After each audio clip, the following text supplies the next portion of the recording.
did you know there's a lost Pokemon movie about a T-Rex fossil that comes to life and almost destroys Kanto? The movie was written by Takeshi Shudo, the chief writer of the first 2 Pokemon films, as well as the early years of the Pokemon anime. Just a few months before his death in 2010, Shudo wrote a series of entries on his blog explaining what the movie was about, what inspired him to write it, and why it was ultimately never made. We recently translated all those blog entries into English, so all the information in this video comes directly from Takeshi Shudo himself. This story begins with Shudo waking up in the hospital hooked up to an IV drip. At this point, he had already completed several seasons of the anime and thought pretty soon the series would come to an end. He even knew how it would end, but one day the director told Shudo that the anime would continue on for at least 10 more years, leading Shudo to obsess over how he could possibly make it last in perpetuity. Shudo wanted to get rid of Ash and reboot the series with a new protagonist and have the show grow up with its audience and tackle more mature themes. He drank more and more as he obsessed over these musings until eventually Shudo drank so much that he blacked out.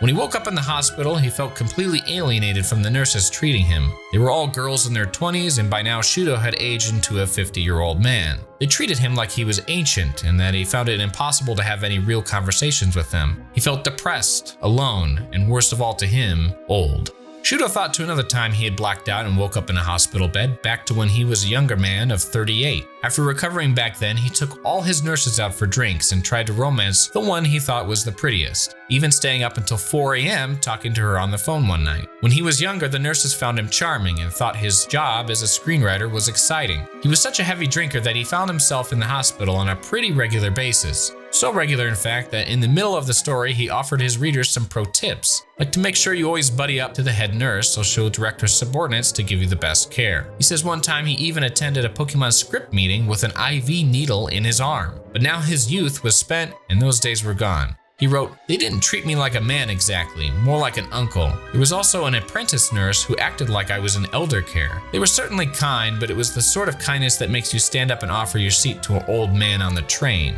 I was in a private room staring at the ceiling on an IV drip without having any real conversations with the nurses. The question that naturally came to mind was, what is this world I live in?" This was the state he was in when he suddenly grabbed a pen and paper and started writing. The first day of a 6-month process crafting a brand new Pokemon movie, a third film to follow up on the success of Pokemon the Movie 2000. The theme of the first movie, Mewtwo Strikes Back, was the existence of self. The second movie was coexistence, and now this third movie's theme would be, what is this world I exist in? Shudo explains that real-world animals can be found in early anime episodes, but later on their existence was pretty much erased as the anime's canon changed to include just Pokemon and humans. So he wanted to reintroduce animals in the most dramatic way possible, people digging up an ancient fossil of a Tyrannosaurus. At this point in the story, Shudo suddenly disappears for 13 days. When he returns with his next blog post, he starts off saying, "I'm sorry for the sudden absence. Lately I've been struggling. Trouble sleeping, no appetite, getting sick.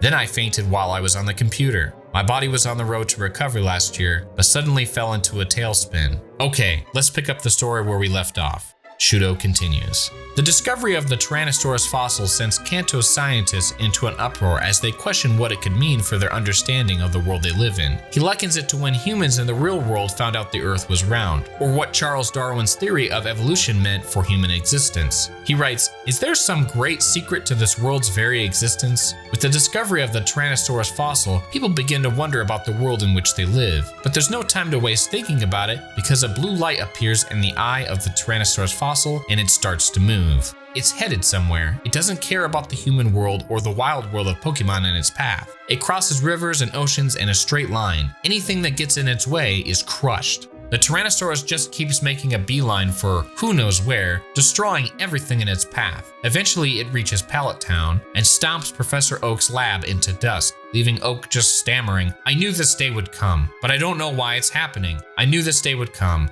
Shudo summarizes the script, saying a lot of the screen time focuses on Pokemon habitats and human dramas that are unfortunate enough to get between the fossil and its destination. To be clear, this isn't a living, breathing dinosaur, it's a fossil made of stone that for mysterious reasons suddenly became sentient. Ash and his friends, as well as Jesse, James, and Meowth, all try to stop it, along with pretty much every human and Pokemon in existence. They don't know why, but their gut instinct tells them that the Tyrannosaurus could destroy the entire world. One of Team Rocket's secret bases lies within its path of destruction, so Team Rocket joins the resistance as well, as old animosities and rivalries all fade away in the fight for existence. The only living being who remains calm is Mewtwo, who as usual is brooding and wondering about its own self-existence. Shudo says that the introduction of the Tyrannosaurus was partially motivated by the fact that Gold and Silver weren't finished yet, which meant he had to rely on the same 151 Pokemon he had already used in the first 2 movies and anime episodes. He thought maybe a new Pokemon could be made for this movie just like he had created Lugia for the previous film. But in a meeting Shudo wasn't invited to, Game Freak and the movie's producers decided that unlike the last time, the 3rd movie wouldn't get a brand new Pokemon of its own. So he wanted to add a new sort of creature and got the idea of a Tyrannosaurus from Sue, one of the largest and best preserved T-Rex specimens ever found. It was named after its discoverer, Sue Hendrickson, then auctioned off for nearly $1 billion shortly before Shudo started writing his script. He says he would have bid on it himself if he could, but unfortunately he didn't have $1 billion just sitting around. So instead of Shudo's garage, nowadays Sue can be found in the Field Museum of Natural History in Chicago. He also cited Shonen Kenya as inspiration, one of his favorite childhood manga. Shonen Kenya tells a story of a Japanese boy whose family moves to Africa